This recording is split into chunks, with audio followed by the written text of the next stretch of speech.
Welcome to Magic Morning Wood podcast with Clive Davis, who Hello. you're used to, and I'm not Ron, much as I am as handsome as the big Ron himself. I'm Darren Jones. Hello, Darren. Hello. I've been imported from other fragments of Clive's madness. Well, you're of this parish, aren't you? I am. Yeah, I've been here before. Yes. Yeah, I popped in. It's not my usual church. I usually go to the snake, the snake wrangling, speaking in tongues church, and this is much more Methodist. It's As it does actually. It's funny. It doesn't mean anything because neither of us are practicing at all or whatever. But ostensibly, my parents would have been Methodist. Do you know what yours were? Yeah, well, yeah, my dad was a Baptist, a Baptist Methodist. Okay. He used to go to two churches. But my mother, I must have told you this before, but my mother was an apostolic evangelical. Oh, I don't think you have told me this before. Oh, okay. So interesting fact about Darren Jones. Whenever you see a church that has the word apostolic in the title, so often it's a Pentecostal apostolic church, quite popular in Africa and the US. The whole thing started in the late 1800s in Penrose, which is where my mother's from. And that's where they had their headquarters throughout the 20th century, pretty much. Yeah, literally behind our house where I spent the first couple of years of my life. And the two founders of this sect of Christianity, and one of them is something like my great uncle. Huh. That's fascinating. But what's interesting is I grew up.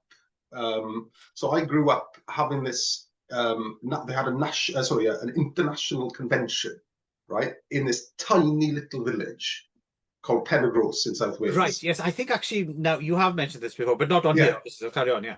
No. So I spent my childhood having to give up my bed for a couple of weeks in August, sleep on the sofas downstairs, so my mother could rent out my sister and my bedroom to visiting evangelicals. Wow. From around the globe. So sometimes I'd have an Australian, sometimes it'd be a Nigerian, sometimes it'd be South African, so I used to have multinational people stay in my in my bedroom. Yeah, in the 80s. And the stuff they do is really, really evangelical. So it is speaking in tongues. Wow. And not quite snake wrangling. Or whatever, what do they call that? Snake handlers or something they call it. Yeah. But it's very much that vibe. So it's people playing, rhythmic music, on guitar and having people freak out with the Holy Spirit in the congregation. Because that's something you don't think of. You think of, well, actually, this is one of the most connections that you might think, but you think of somewhere like in the woods of North Carolina or something. Exactly. Yeah. And for all I know, it originated in Penrose in the 18-something. Wow. Yeah. Look, honestly, if you Wikipedia Apostolic Church and Penrose, I'm also wondering if John Rhys Davis was at all mixed up in any of this, because he's from your neck of the woods, isn't he? He's from Ammanford, yeah. But I don't know. Yeah, but I think it's I don't know. Yeah. Well, isn't he specifically, didn't we find out once, isn't he specifically from Penrose? No, I just thought he was Ammanford. Oh, okay. I could be wrong. But yes, he's still alive. Yeah, I think so. John Rhys Davis, come on the show. Come on the pod. Let's talk about Penrose and the apostolic sect of Christianity. Because I think John Rhys Davies is very underrated. He's had a bit of his thunder stolen by that Brian Blessed. I agree. Yeah, he's another booming. He's the other booming voice in the room, isn't he? Yes. Indeed. Anyway. Yeah, and that was sliders. Yeah, anyway. Yeah, a very interesting tangent. I'm glad I asked. Yeah, there we are. So yeah, look up the Apostolic Church. It's something that interests me, because when you grow up around it, you don't really necessarily care. But it just only in recent, I'm talking to my mother, every couple of weeks on here, and just thinking about, oh yeah, like in my little village, yeah, we have there's a Baptist. I went there when they had a jumble sale. But other than that, I never really thought about that in this very small community, that a bunch of people would go over here and another bunch of people would go over there. Yeah. And we had Providence, which I've never been in. It's always seemed locked to me, which I think that was Method. I don't know. But we didn't go I didn't go to church anyway. But it was just interesting to consider that, yeah, there are these kind of sects, but it never gets in it never comes up, No. And I think Methodism as well is, if you're a Methodist in Wales, then you're kind of I understand, and this is the thing actually, is that over here in England there seems to be a lot more hostility to Christianity in particular. And I'm not a Christian. You're not a Christian particularly. No. I've got very little religious inclination, but the Welsh view of Christianity is very much less toxic and relationship to Christianity is very much less toxic than our near neighbours England or Scotland or Ireland even, simply because it's a gentler form of Christianity and it's what saved the Welsh language, right? Yes, but it's from America, isn't it? I think, or at least that's where it was most popular. Apparently, Methodism. No, Methodism is. Well, I'm fairly sure it's from Brecon. I think it's. Oh, okay, but it is big in the West, though, isn't it? Yeah, I think so. Yeah. But again, I think that's all about emigres to America, isn't it? But it's funny. Many of whom were Welsh. Again, it's a generational thing, though, because I don't remember my father once talking about when he was a very small kid going to Mart with his father, and it might have been going to the Mart in Llangadog, I can't remember, but some other older kids sneering and saying, "Oh, here's the young Methodist," and So once upon a time, I suppose it was a thing, but I think I mean I think there were divisions as far as which church you went to, for sure. But perfect segue. Perfect segue to a couple of science fiction sex films. Yes. Hardcore, of course. Yes, but Methodist all the way, I think we'd for sure. Oh yes indeed. Yes. So what intergalactic delights we got? Yeah, so Darren is off the subs bench because Ron is unavailable for a little period of time, so we wanted to do a little interim show because, of course, all our screaming fans around the world would just, well, they'd probably top themselves if we weren't on time with a new show. Yeah. So I frantically, and I was thinking, well, what's the one thing? So Ron doesn't really get on with porn. That's part of the reason you do it, though, surely. That's part of the reason why he kind of put his foot down a while ago, and he said, "Yeah, no more sex." And the thing is, even though it is fun to wind him up, he often has fuck all to say about, by his own admission, because he's just not engaged. He's not in. Yeah. So I've stopped bringing that stuff to the show just because. Well, he's not going to have anything to say, so it's a bit silly. It's a bit of a waste of time. So apart from, I'm sure there's a few exceptions I'll be able to sneak in every now and again. But I thought, okay, here's a chance, because I love to talk about, especially classic porn. And I thought, this vintage is ripe for the picking, isn't it? Yeah, Yeah. Yeah. This is the kind of stuff that, Vinegar Syndrome puts out now on Blue. Yeah. In fact, in one of these, I think they have put it out. Yes, so we're talking, a couple of 79, 1980, XXX American science fiction features. Yes, Star Wars adjacent properties, really, Well, aren't they? Better than that rubbish, for sure. Starship, EROS, and Ultra Flesh. And of course, interestingly, so way back in the day, when we used to hang out at the Psychotronic store in Llundain in London. In the big London, yes. The guy who ran it, Tony, who actually I'm hoping to get on the show because I'm friends with him on Facebook. Hello, Tony, if you happen to be watching. He did actually write a book called Ultra Flesh, didn't he? Which you know what? I looked it up just because of the title. I couldn't quite remember what articles were in it, so I did open it up and have a look inside it in case there was any Ultra Flesh related stuff in there. Yeah, I don't think Ultra Flesh is in it, is it? If memory serves. No, it's not. No. I've got a copy of myself as well, but I remember Enema Bandits in there. That's good. Yes. Yeah. But no, it was good. I got the feeling that I don't know what happened with it. We should probably get Tony on to talk about it. I got the feeling it was supposed to be the first of a few, right? Like a series. Yeah, well, I'm fairly sure the first, or the book says volume 1 on it. Yes, anyway. yes, that's right. And I don't think they ever happened, right? No.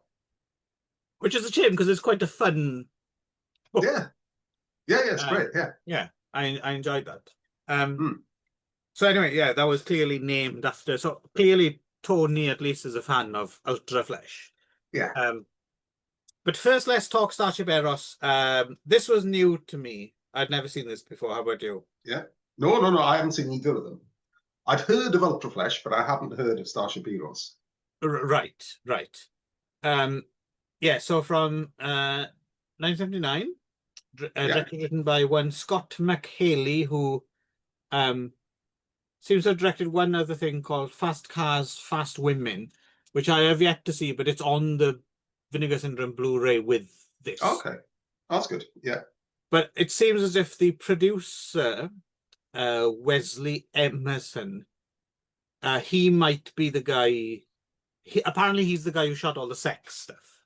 And I think Scott McHaley was more interested in the science fiction stuff. And I get the feeling he did the miniature work and like the spaceship stuff. Yeah. Well, because that's the thing to mention about this as well. I know I'm leaping ahead, but that's the thing to mention. This has got not very good, but it's got production values. It's got model work.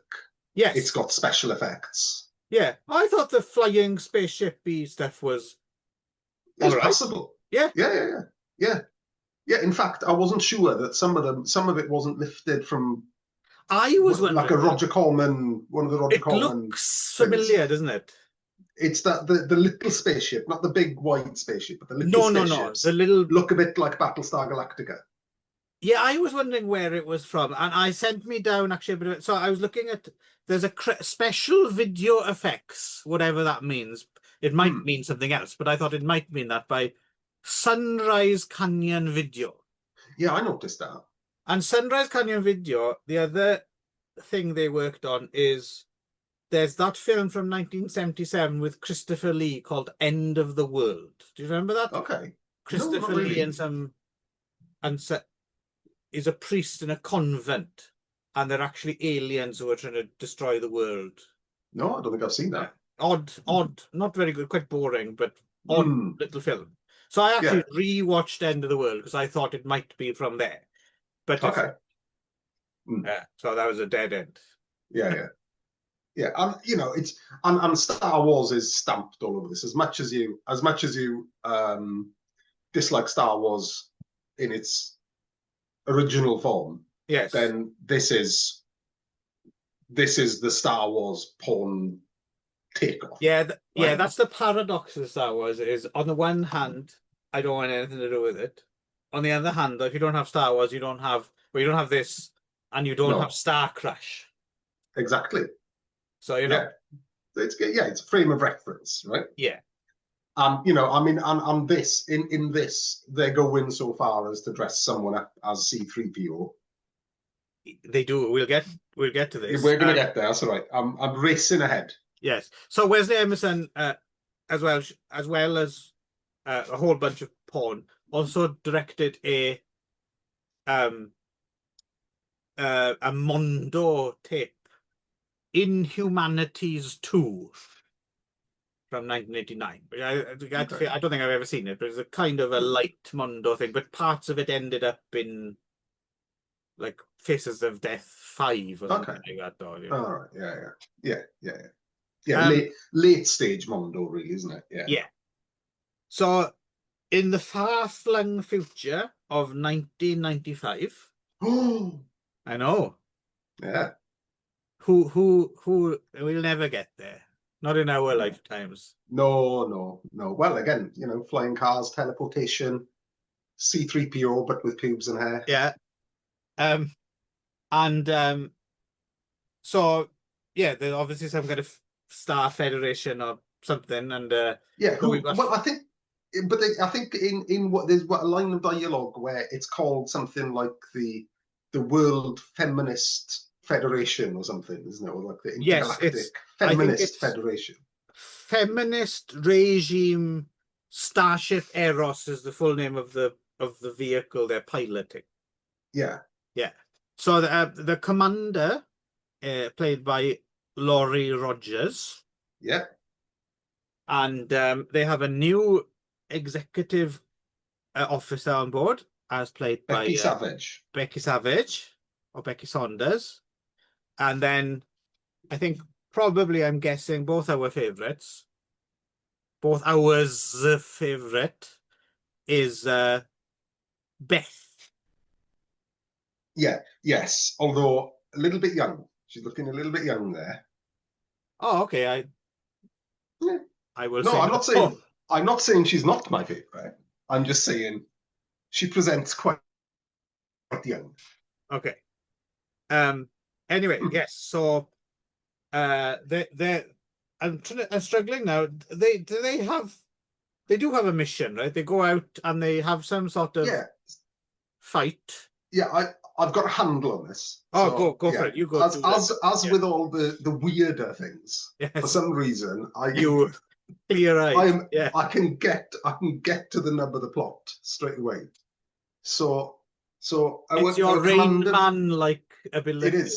It is, yes. So our Commander Venus is sent on a mission because a neighbouring Star Federation enemy has encroached their territory, and she's on a seek and destroy mission to destroy the enemy spaceship because they've encroached on their territory, and that's their mission. Right. Yeah. But at a certain point, am I wrong? They lose a space battle, and do they have to crash land on a planet or something, or they're knocked out? There was talk that they need to crash land on a planet. Yeah. But they never did. No, and then after probably because they ran out of money.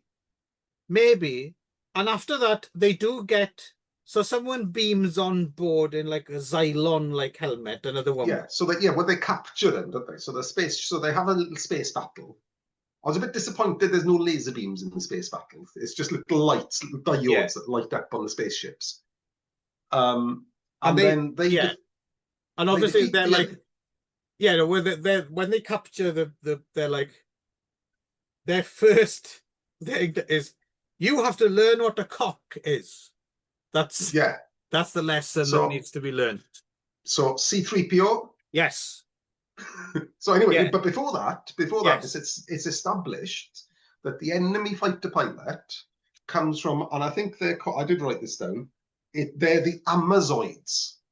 Is who they are. Yes, they're the Amazoids. So Amazon woman. Yeah. And the first thing they ask, or one of the first things they ask, as soon as she's teleported over, is, do you have men on your planet? Yeah. And they haven't.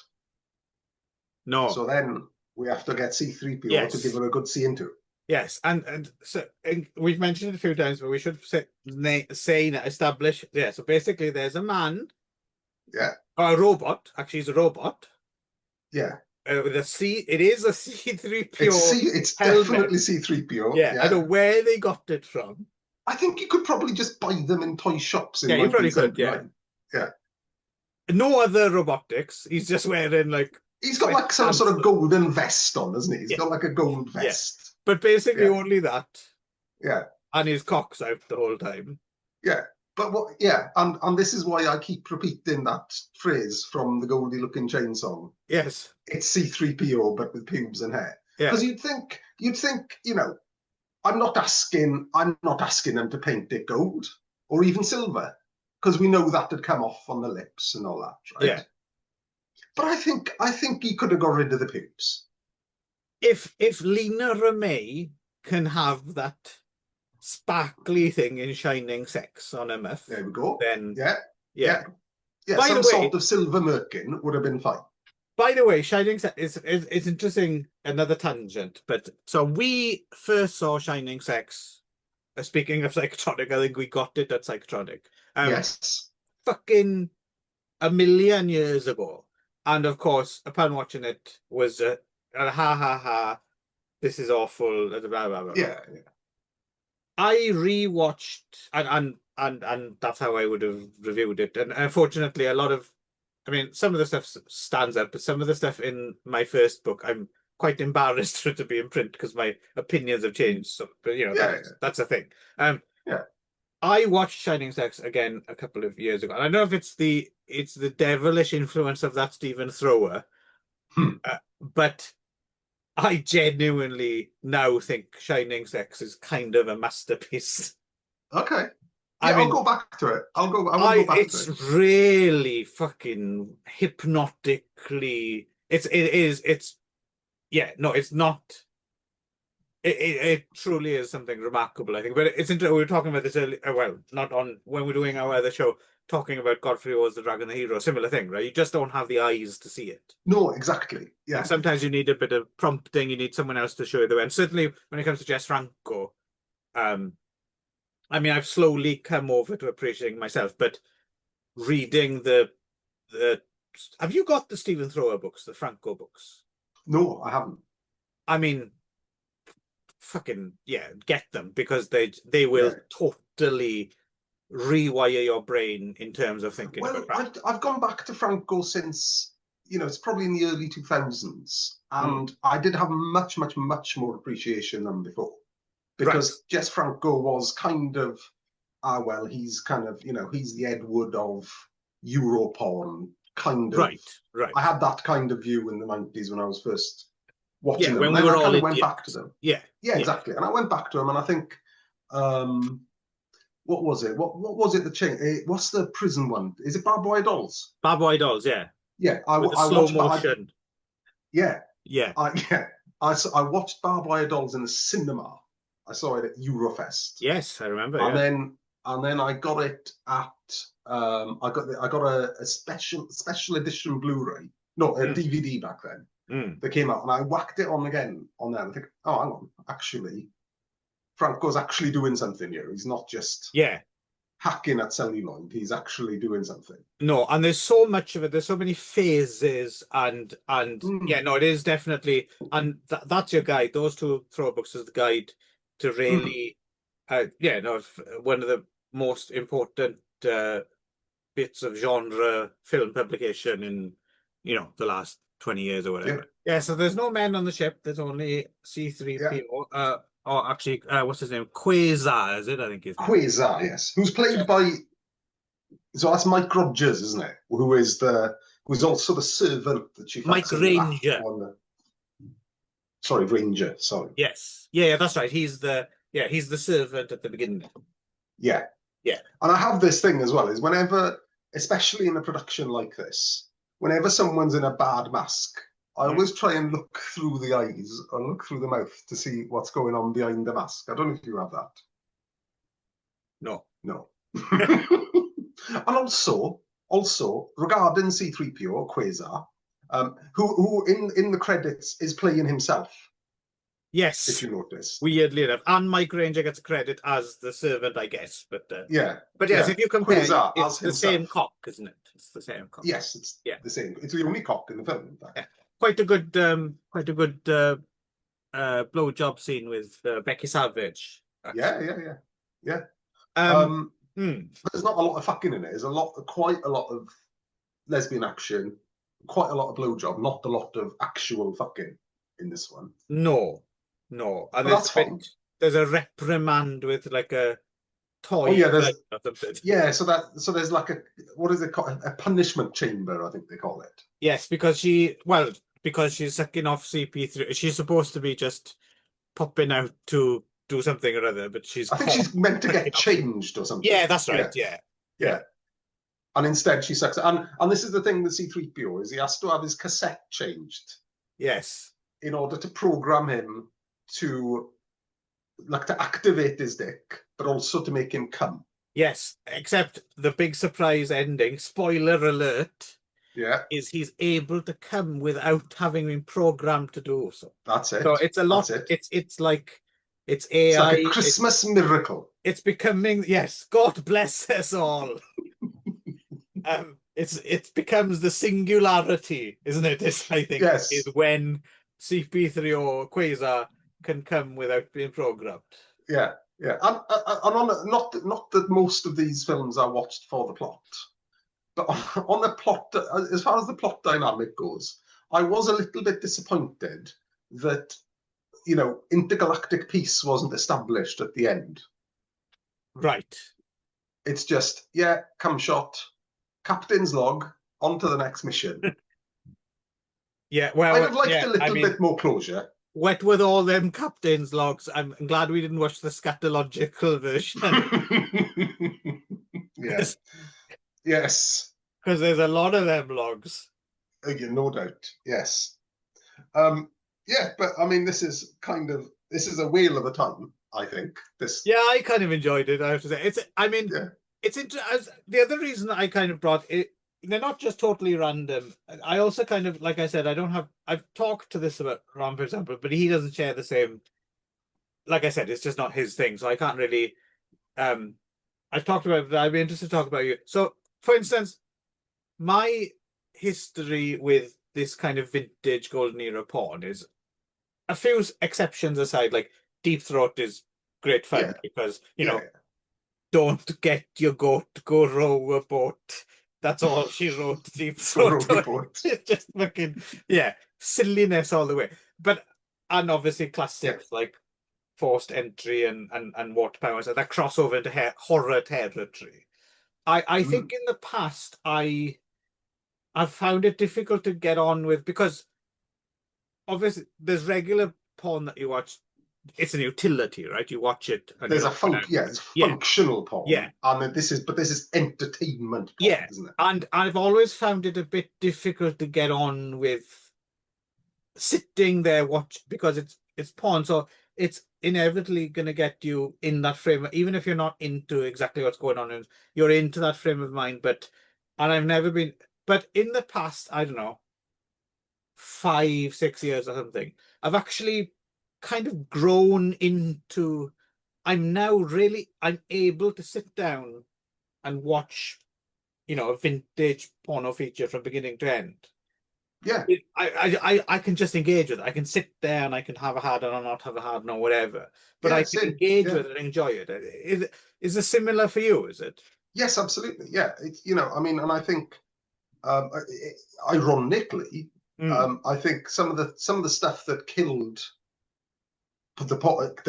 porno chic, which is kind of where this comes from, right? And the category this falls into, that was VHS and especially the internet, right?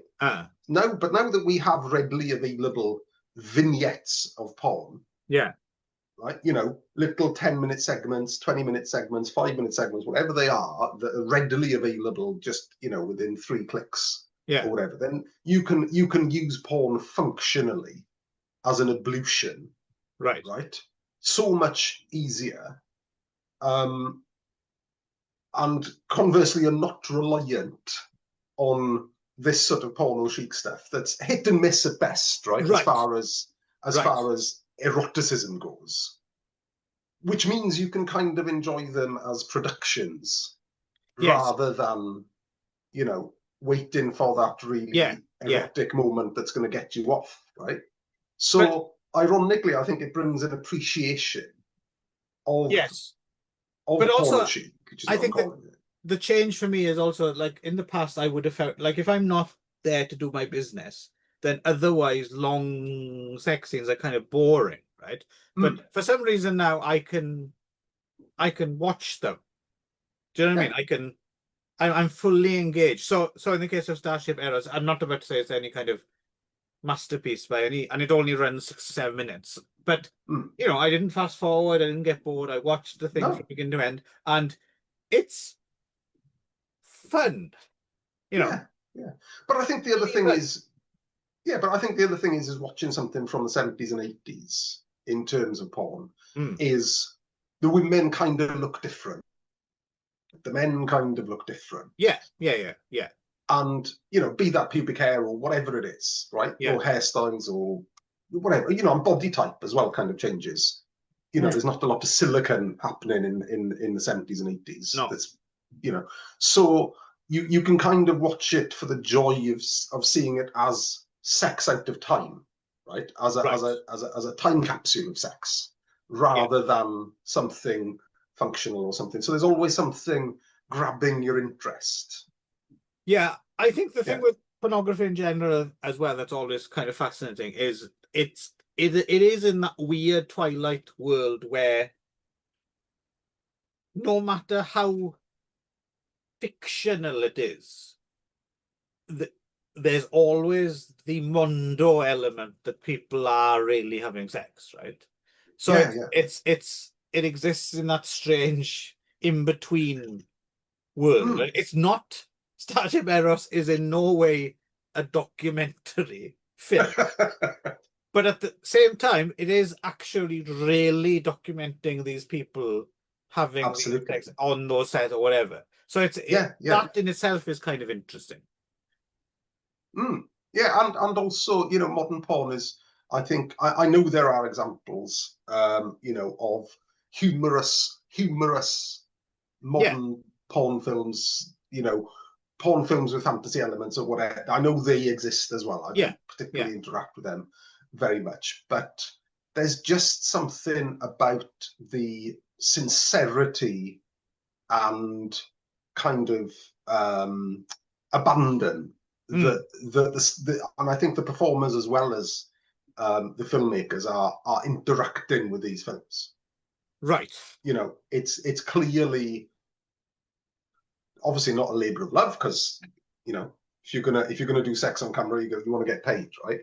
But there's something about how these films are approached by filmmakers and stars that it seems like they're actually having a bit of fun making them. Yeah.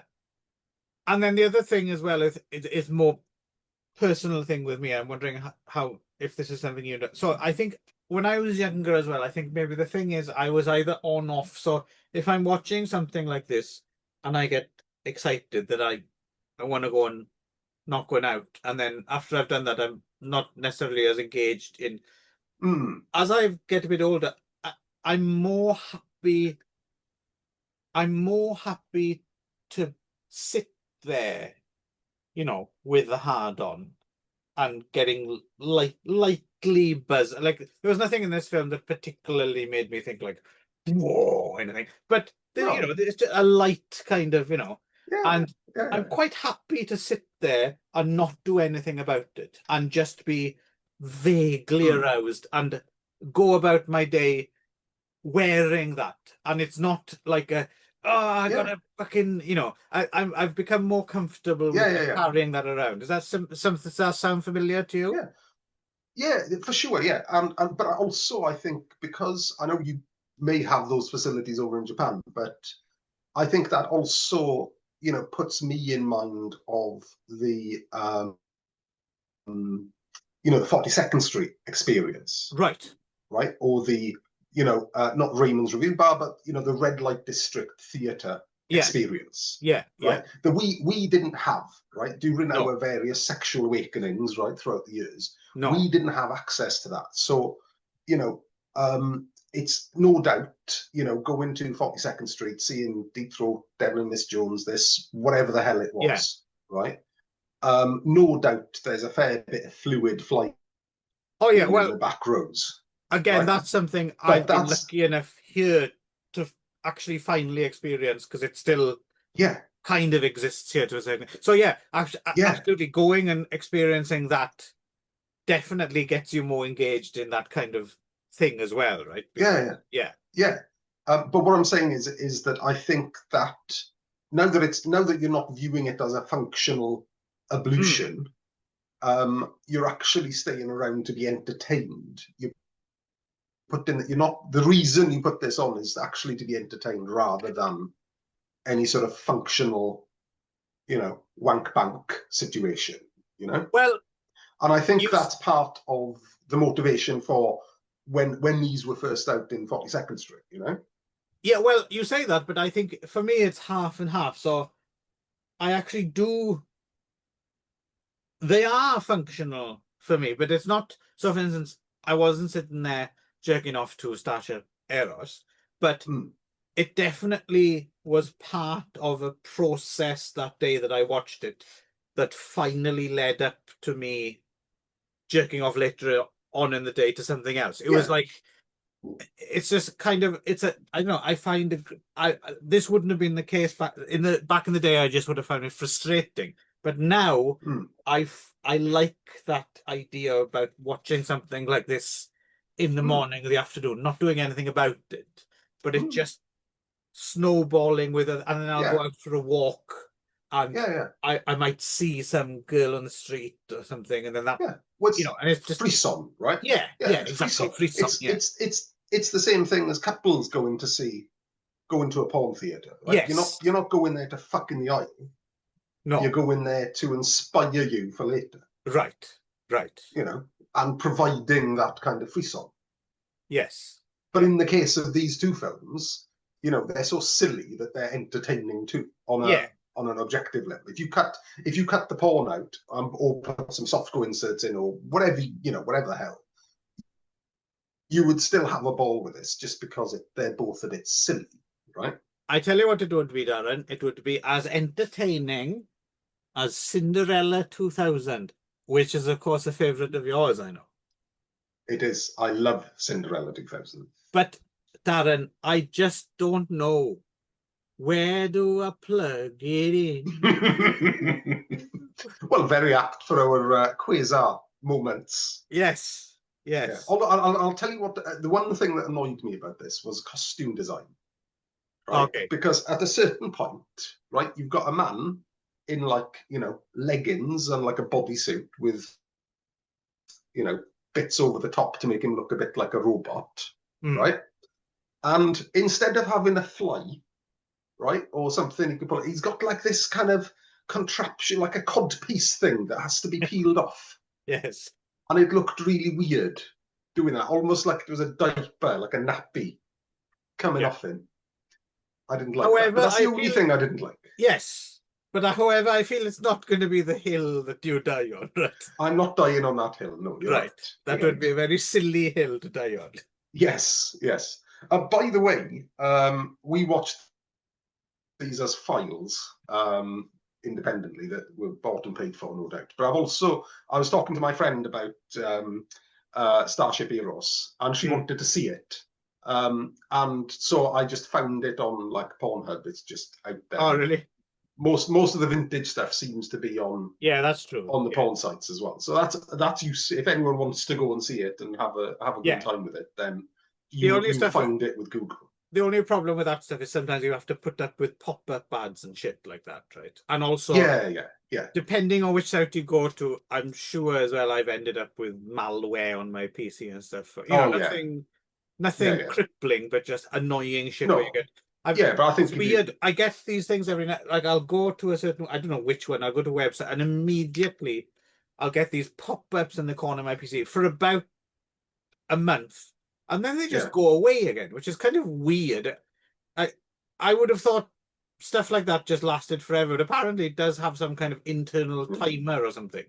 I don't know. Yeah, yeah, but I'm sure if you're sticking to Pornhub or more established places, I'm sure they X got hamster mitigating software. Yeah, exactly. Yeah. So yes, so that's about all I've got to say about EROS. Yeah, no, that's fair enough. So then, skip forward a year. Ultra Flesh. It's got midgets in. It is directed by Svetlana, who famously one of the few female directors of the era who made quite a lot of porn. So this one it's the 1990s again. Yeah. That far-flung. That's it. Future. And there's a crisis, isn't there, Clive? There is a crisis. That, yes, men, they can't, they're impotent. Yeah. And no one can work out why, but someone thinks it's to do with the sugar.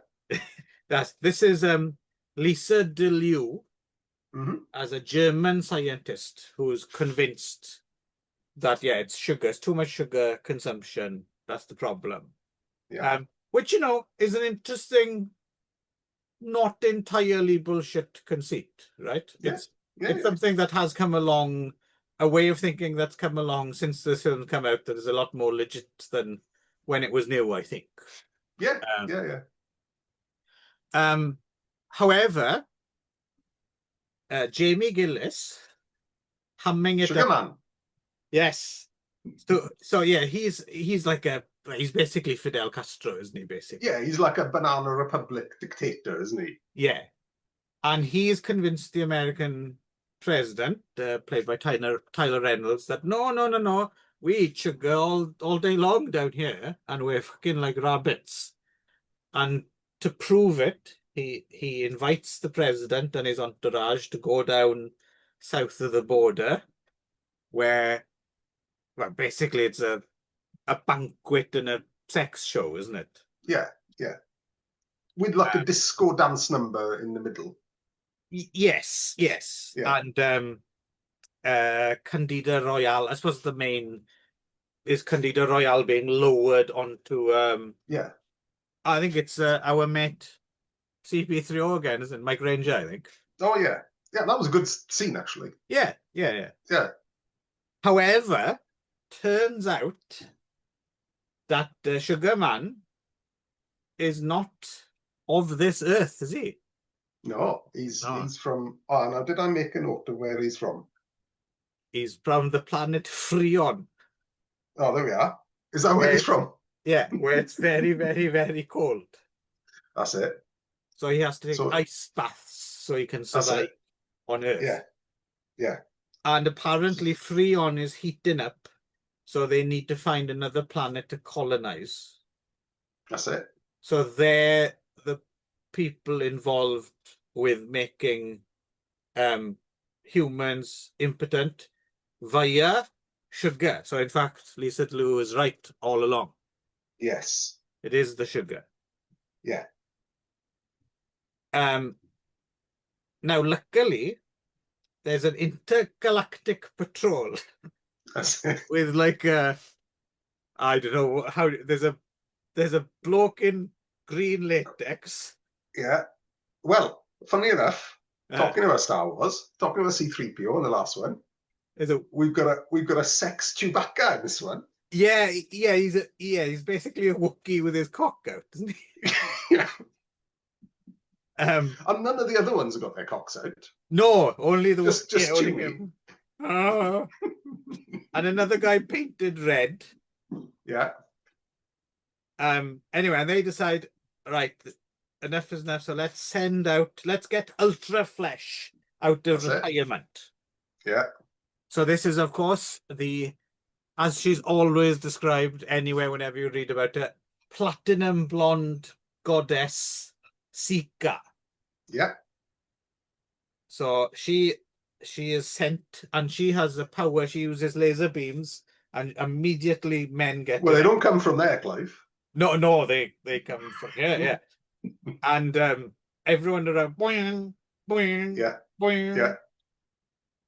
I enjoyed that. She's counteracting the sugar, and then there's a rest of the film is kind of like a battle of wills. So Jamie Gillis thinks if he uses his super frozen condom, yeah, he will be able to freeze Seeker, because Seeker likes the warmth.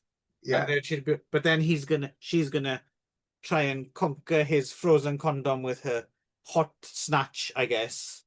Yeah. Spoiler alert.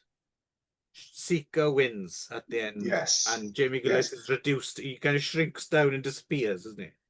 Yeah, I'm guessing that's him melting, I think, is what they were trying to achieve there. But yeah, there's like this kind of to and fro between Seeker and Jamie Gillis, where he's going to freeze her, she's going to melt him. She kind of gets in like a weakened state because she's been fucking too much, and then he interrupts her like regeneration with a heat room, and then puts her in a dungeon, which is a surprisingly nasty sequence considering the rest of the film. Actually, that's quite nasty. The rest is fun, isn't it? But that's kind of yeah.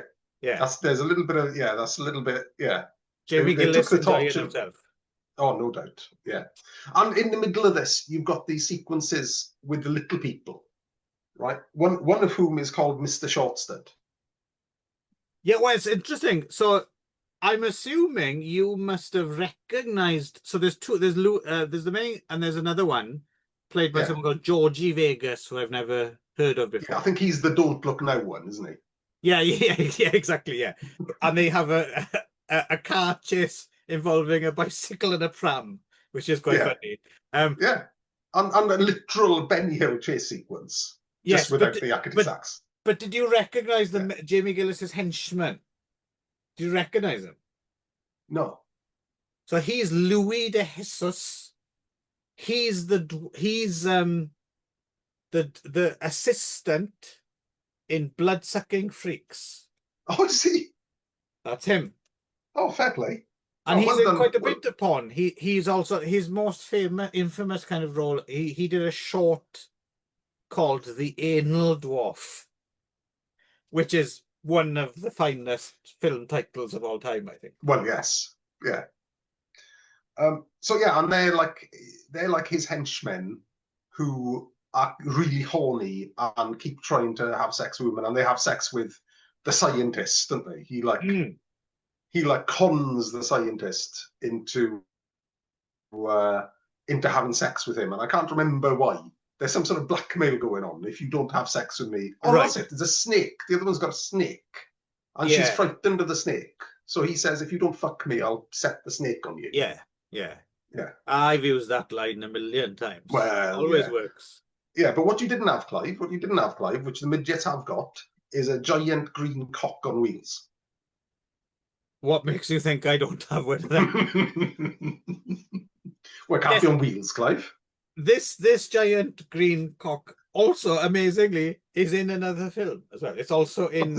But clearly they built it and they thought, we need to get our mileage out of this. Get the money's worth, yeah. It's in Svetlana's other film, 800 Fantasy Lane. If you want to see more of the giant green cock, there you go.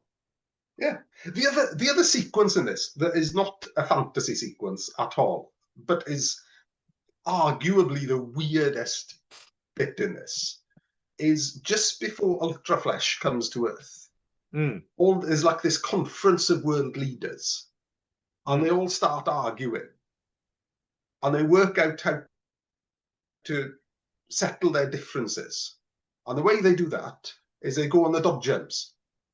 Yeah, that is weird. Yeah, sequence. It's a sequence of just these angry ambassadors from various countries, most of whom are actually like German, or at least speak with German accents or Russian accents or various European accents. My guess is the gag is supposed to be, is it like, so you choose a place where you can't be bugged or something like that? So yeah, because it's them and the aids and stuff. They're on the dodge jump, but then also they're in a barn for a bit as well, aren't they? Yeah. But that was quite funny, because it made me realise, you don't see dodge jumps in films much. No, exactly. Is that what they call them in America? Are they called dodgems? I'm feeling I they're probably think they're called called something else. dodgems. Are they? I think they're called dodgems, yeah. Because that sounds like such a dodgem. It sounds like such a Yeah. you dodge it, you know. Yeah. Well, maybe Ron would know, because North America might have the same name for them. Yeah, maybe. I'll have to ask him. Yeah. See, now, and that'll get him excited about the films then. He said, Yeah, there was a sequence on the dodgems. Yeah. World leaders were arguing on the dodgems. Also, as well, to aid Seeker, they send some flechettes as well, don't they? That's it. Yeah, all of which can also shoot laser beams from the family. Yes, including you got Kelly Nichols, Little Oral Annie is one of them before she became famous. Some of the also in this film, you get to see the delightful Ron Jeremy. Yes, yeah, that was a surprise because he wasn't in the credits. He's also, it's funny as well, when you see him when he's a bit younger, he definitely didn't look as gross, did he? Like, no, he didn't. He did have actually, because I think part of the kind of, the hedgehog moniker that he seems to have is largely kind of due to his, he's got a kind of a scummy appearance anyway, isn't he? He's like, he's not he's never been very good at trimming his beard or cutting his hair, is he? He's always looking at he's presentable here, isn't he? Especially in the context of something. But he's also a bit slimmer, isn't he? Which means he's a little bit less like a hedgehog. Of course, it's weird seeing him now in light of his, in context. Yeah. But also worth mentioning, at the very end, when Seeker restores virility to the men of Earth, this is examples of this are a farmer chasing some sheep around. Yeah, I've got a favourite of the montages. Well, there's also, I like the man in a coffin. Do you remember this? There's like a guy in a coffin who suddenly comes to life and comes up. But my favourite is the man with the train set. He's having a blowjob. Well, there's like a train set with the model trains going around. And then when he comes, puts his thumb up and says, "Better than Soda Stream." That's my favourite. Did you ever have a Soda Stream? We did have a Soda Stream. Did you? Oh. Yeah. I feel as if I should bow, because I always wanted a Soda Stream, but we never had one. No, well, we have. The thing is, Soda Stream's overrated because. No, I understand they're actually rubbish, but. No. Well, they were fine, but because they're like, you get the equipment, but then you've got to buy the refills. Right. So my mother would never stretch to buy in too many like syrups that made the pop, or the carbon dioxide containers you have to put in the Soda Stream to make it work. So most of the time we had a Soda Stream gathering dust because there wasn't any carbon dioxide in it, or there wasn't any syrup. But was it actually? I mean, how did it compare to pop you would buy in the shop? Like, it was. I think I remember the Coca-Cola being not very good because it wasn't Coca-Cola. It was like a knockoff Coca-Cola. Yeah. But I think if you stuck to the orange pops and the lemonades, it was all right. But they can't have been good as like Panda Pops, for example. No, they weren't as good as Panda Pops or Corona, off the pop van. Yeah, Panda Pops seem to be exclusive to fish and chip shops. I don't ever remember seeing Panda Pops anywhere. You'd sometimes get one in the cinema. Ah, yeah. So obviously, you might get one in the cinema. They were colluding. The cinemas and the fish and chip shops had some monopoly on Panda Pops. Well, that's it. Well, just think about Brunham Man, chip shop, opposite cinema, fuck all else in the village. I think, maybe they're in league with each other. Michael Moore's next documentary. That's it. Yeah, about the impotence, the rise in impotence in the Welsh valleys due to the sugar from Panda Pops. Panda Pops, yes, I think. Send Ultra Flesh. Yes. Yeah. Or knowing I will look super grand. Yeah. I'm trying to pick out some more. Well, the other thing at the very end as well is a very large lady lands on a haystack. Oh, that's right. Yeah. This is, Molly Manning, who is in Okay. Auditions as well, I think. Hmm. Yeah, I mean, again, I had a lot of fun watching Ultra. I'd seen it before, but for some weird reason, I didn't remember hardly any of it, strange enough, because it is kind of quite memorable for what it is. But no, this is good fun. I kind of get why Tony might have named his book after this, or why it's kind of... I don't think it's a classic of the genre, but I can see why this would stick in the mind of people who went along to see these things in the day in the theatre. Right? Yeah, I think, yeah, I don't, again, it's, as you say, it's not the classic, but it's in the mix. Yeah, right? It's definitely in that pantheon of weird, kind of harmless porn. That the 70s just excelled at, right? I would say it's more fun than Flesh Gordon ended up being, at least the version of it that we have now, because obviously, unfortunately, the hardcore version of Flesh Gordon seems to be lost, right? Yeah. One of those holy grails we're always hoping will turn up. But I've always kind of found Flesh. I mean, I've seen it a number of times. I'll probably watch it again. I have a thing about it, but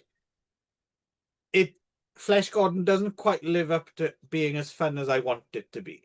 Yeah, I know what you mean. Yeah, even with like, because everyone goes on about, what is it, the Penisaurus or whatever it's called. Well, I think is that maybe in the second one? They might. Yes, no, I think you're right. I think they used footage. I think it is the Penisaurus, and I think that's why people kind of remember it, because it's got those weird sci-fi bits in it with reasonable production values. Well, done stop motion by, I think, David Allen as well. So it was like a proper. If I remember, it's a Penisaurus, doesn't it try to get into someone in a vagina-shaped cave, and it's trying to go in, something and like it that. ends up coming, and they Well, I haven't seen it for 30 if you think about it, that is quite cool. But yeah, but somehow I always thought Flesh Gordon, I don't know, my image, and having grown up watching the Flash Gordon series, because of course I grew up in the 1930s, it seems. Exactly. Well, you and me both. Yes, we watched them on BBC Two, didn't we? Yeah. But I don't know, for me, Flash Gordon should be, like one of my favorite films of all time. And unfortunately, it's not that, No, but also, is it the case that the budget for Flash Gordon is too big to be something shabby that you love? It's easier to love something shabby like Ultra Flesh or even Starship Eros. I don't know. When was the last time you watched Flesh Gordon? It's quite shabby in places. Oh, okay. Yeah, fair enough. Yeah. It's been too many years. Yeah. But no, what a fun little double we accidentally stumbled upon. Yeah, brilliant. Yeah, I'm glad. I'm glad you had fun with them. No, I had a whale of a time. It's me just spotting the Star Wars references, really, and it's fun to see C-3PO and Chewie, in those intervening years, between Star Wars and Empire Strikes Back, and see what they were up to. Well, that's the thing, isn't it? People were starved as well. They would really wanted more of that bonus, right? Yeah, it's not even a cash-in, is it? Of course it is, with your Battlestar Galacticas and your Battle Beyond the Stars and all that. Right. It was the audience. The audience just wanted more and more and more Star Wars stuff. Yeah. And we're poorer. We would be poorer had Star Wars not existed, because we wouldn't have had C-3PO, but with pubes and hair. As reticent as I am to agree with you, I'm afraid I must. Yes. Yeah. So yes, I've got nothing more to say other than an ill wind that blew some good, right? Yeah. Yes, an intergalactic, dust cloud or something, porn cloud. Yeah. So there we go. Starship Eros, Ultra Flesh, not a bad little double bill. I mean, we could have. I mean, there's others, right? There are other SF themed porn films out there, and I do like that combination. I'm happy to come back.